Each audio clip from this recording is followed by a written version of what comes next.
Estamos de volta com o programa Gestão em Foco, chegando ao nosso quarto bloco, contando com a ajuda dos professores Valério Turnes e Emiliana Debetir, que estão nos ajudando então a refletir. Já quero novamente agradecer a presença de vocês e nos ajudar a compreender a questão da região metropolitana, os seus desafios, os seus problemas, né? Que ainda temos muitos a refletir e a buscar soluções.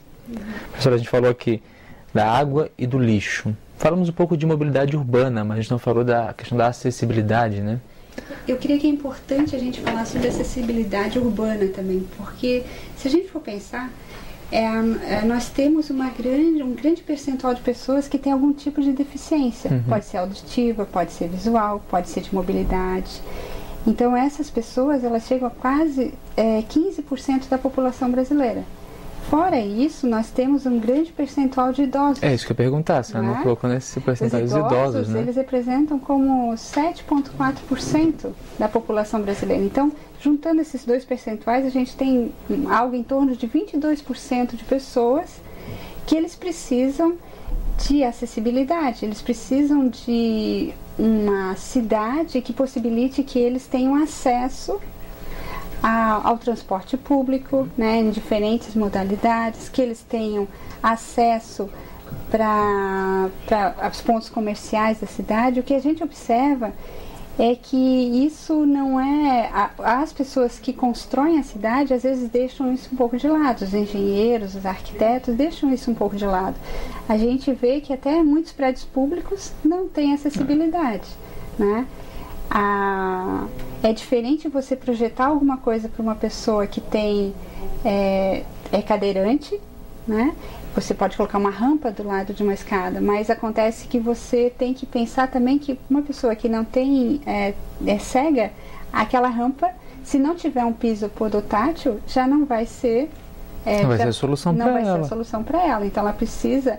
E o que a gente vê muito hoje na cidade é que você muda, o ideal seria que você mudasse o modal, então mudasse o sistema de transporte, mas continuasse tendo acessibilidade. Então a pessoa, ou um idoso, ou uma pessoa que tem algum tipo de deficiência, quando ele saísse de casa, ele pudesse acessar a calçada, depois ele pudesse chegar até uma parada de ônibus, pegar o ônibus, depois entrar no ônibus, sair do ônibus, chegar até um ponto de metrô, digamos, ou qualquer outro tipo de transporte, ele tivesse facilidade, não tivesse nenhuma interrupção, né? E às vezes a gente encontra muitas dificuldades nesse sentido. Ou seja, e não estamos discutindo isso, né? As Não. Soluções para isso. Veja bem, eu acho que uma preocupação que a gente tem que ter, e eu acho que a cidade tem que ter, e, sinceramente, eu não me preocupo com os problemas do passado da cidade, não me preocupo com os problemas do presente da cidade, agora eu me preocupo com os problemas do futuro da cidade. A nossa Sim. quantidade de idosos vai ser cada vez maior. Com a expectativa de vida. Esse tema, Florianópolis, por exemplo, hoje, Florianópolis deve ter uns 30 mil pessoas com mais de 60 anos em Florianópolis, na população de Florianópolis. As estimativas populacionais que estão orientando o plano diretor, a discussão do plano diretor de Florianópolis, dizem que Florianópolis vai dobrar essa população no ano 2030. Então nós seremos em Florianópolis 800 mil habitantes. Nessa população, as pessoas com mais de 60 anos de idade serão 20%. Portanto, cerca de 160 mil pessoas com mais de 60 anos de idade. Isso muda completamente o perfil da cidade. Então, em termos de acessibilidade, de serviços, de serviço de saúde, serviço de hospedagem, tudo muda, né? O que a cidade está fazendo para isso? Muito pouco, né? Certamente esse mesmo argumento nós podemos trazer para os outros municípios da Grande Florianópolis. O que nós estamos fazendo? 2030 é logo ali. É muito rápido, né? Muito rápido. Em termos de história, isso é nada, é muito pouco. O que a gente faz hoje? A gente tem um problema de congestionamento, a gente constrói um viaduto. No dia que a gente inaugura o viaduto, se faz a primeira fila em cima do viaduto. Né? Então, assim, a solução, nós estamos correndo atrás, e não adianta. Na velocidade, a Prefeitura de São José atender uma demanda de 40 mil novos cidadãos em 10 anos é praticamente impossível. Ou a gente começa a pensar diferente, né, e montar estratégias diferentes, ou a gente não vai nunca atender essa demanda.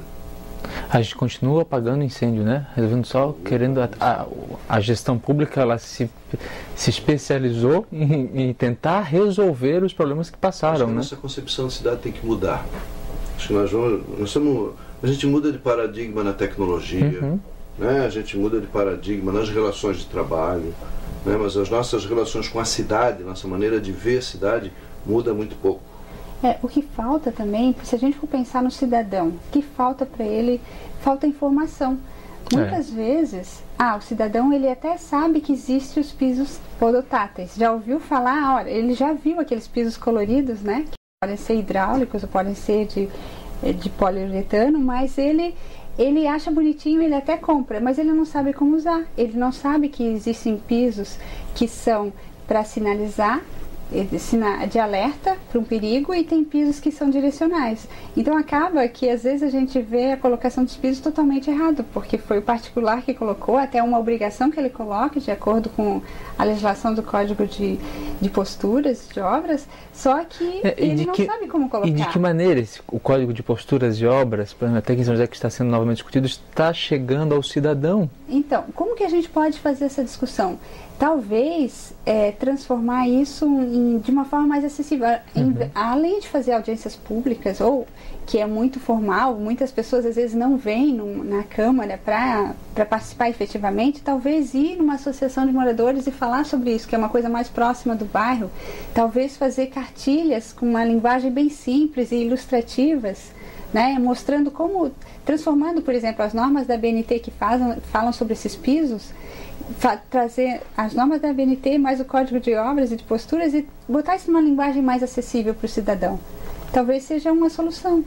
E além de levar a informação é que será capaz de mudar esse paradigma de relação com a cidade, né? Somente via a informação que vai promover esse conhecimento e essa mudança. E mudando esse paradigma, a gente vai mudar também aquele velho problema que nós estamos falando aqui no nosso estudo, aqui no nosso intervalo, brincando. Ninguém quer o problema perto de casa. Eu não quero um aterro, eu não quero um presídio, eu não quero um cemitério, eu não quero uma central de triagens, eu não quero o problema perto da minha. E a segurança pública está aí, é um grande dilema, a gente reclama, mas ninguém quer. Às vezes a participação também nos conselhos, que é os conselhos de segurança comunitários, às vezes não é tão alto também, como a gente falava anteriormente. As pessoas às vezes não se sentem motivadas a participar, né? Ou não querem dispor do seu tempo para discutir as questões da cidade. E é muito importante que isso aconteça. A sociedade parece que não se dá conta da força que ela tem, do poder de mobilização e de pressão que ela pode exercer sobre o governo, né? E muito mais forte num governo municipal, né? Exatamente. Nós estamos numa época em que tem alguns sentimentos que nos movem. Um é a história do delegacionismo, né? A gente delega a outros a democracia da delegação, né? Eu elejo o prefeito, então, a responsabilidade é dele, eu vou cobrar se ele fez ou se não fez. Eu não tenho mais, ou o vereador, ou delegar ao policial, a segurança, ao professor, a condição de... A gente vive muito esse espírito de delegar. E o outro é a gente se fechar, né? O cidadão, as pessoas, elas se... Então, como é que eu contribuo para resolver o problema da segurança?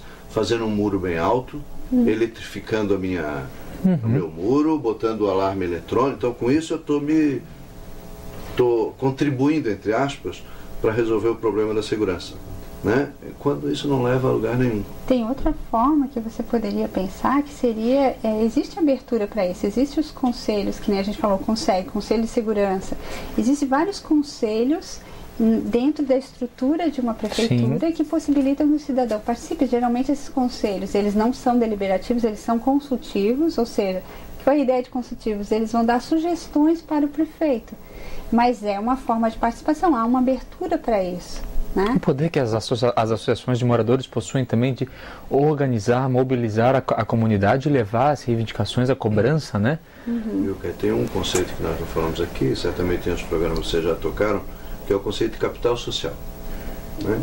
Quando a gente junta o conceito de capital social com o conceito de identidade territorial, de sentimento de pertencimento, a gente geralmente tem um lugar desenvolvido, ou um lugar com grande potencial de desenvolvimento. O que é, basicamente, o que é o capital social? É a capacidade que a sociedade tem de se articular para promover o seu bem comum. Quando a gente tem uma comunidade, um território, onde a capacidade de se articular, de se organizar, de interagir, o nível de confiança ele contribui para a promoção do bem comum, para resolver essas questões, a gente tem aliado a isso identidade, pertencimento, a gente ou tem um grande potencial de mudança, ou já tem um lugar que é desenvolvido e que vai caminhar para o bom caminho. O que é que nós temos hoje nos nossos municípios, né? Sociedades desorganizadas, desarticuladas, onde as pessoas pouco se preocupam com o bem comum. Não é? É isso que nós estamos falando, as pessoas não estão preocupadas com o bem comum. A hora que eu estou na fila, eu reclamo da mobilidade urbana, mas eu estacionei meu carro, já acho que sim. Reclamo do motorista da frente, reclamo do prefeito, reclamo do guarda, do trânsito. Né? Às vezes não respeita aquelas placas onde que deve ser uma vaga preferencial para idoso ou para deficiente. Né? As pessoas têm que começar a participar, participar desses conselhos, participar das associações, mas também fazer a sua parte, né? Buscando informações, buscando formas de cobrar, mas também formas de ele mesmo participar e ajudar no planejamento da cidade. A lógica para nós repensarmos a cidade, o nosso território, nossa ocupação saudável será essa. Eu acho que eu poderia resumir dizendo, eu quando olho uma cidade, eu penso a cidade como um organismo vivo. A cidade ela cresce, ela encurta, ela tem horas que ela está movimentada, tem horas que ela está calma, né? Então ela é um organismo vivo, ela cresce para um lado, engorda, emagrece, né? Isso é uma cidade, ela pode ser pensada como um organismo vivo. Se a gente tem um organismo sem alma, né? A gente tem uma cidade que não tem alma, que as pessoas não se sentem presentes, que ninguém gosta da cidade, a gente tem uma coisa que não vai para lugar nenhum, né? E é muito próximo do que a gente tem hoje. Quando a gente tem uma cidade com alma, eu digo que a gente tem um território. Então, voltando lá ao nosso conceito inicial, né? Eu gostaria que todos os nossos municípios eles se transformassem em territórios, ou seja, em lugares com alma, né? Lugares em que os cidadãos se sentem pertencentes, estão dispostos a contribuir, a preservar, a cuidar, querem o bem. Isso para mim é um lugar com alma. As nossas cidades são cidades sem alma. Nossas cidades, quem conhece a história, quem de São José conhece a história de São José? Cada vez menos, porque as pessoas vêm de fora, né? É uma história nova que vai se construindo, mas que não é transmitida, não é conservada, não é valorizada. E a cultura vai morrendo. A cultura vai morrendo, os hábitos, né? Então vai perdendo a alma. Então talvez um dos grandes desafios que nós tenhamos, talvez seja um pré-requisito para a gente viabilizar tudo isso que a gente falou aqui, consórcio, região metropolitana, PPP, talvez seja um pré-requisito para a gente construir alma nas nossas cidades. Ou seja, ser cidade, né? Transformá-la exatamente numa cidade. Né? E o gestor público, né, a Câmara de Vereadores, tem um papel muito importante em relação a isso. Devem ser os líderes desse processo, né? De encampar isso, né?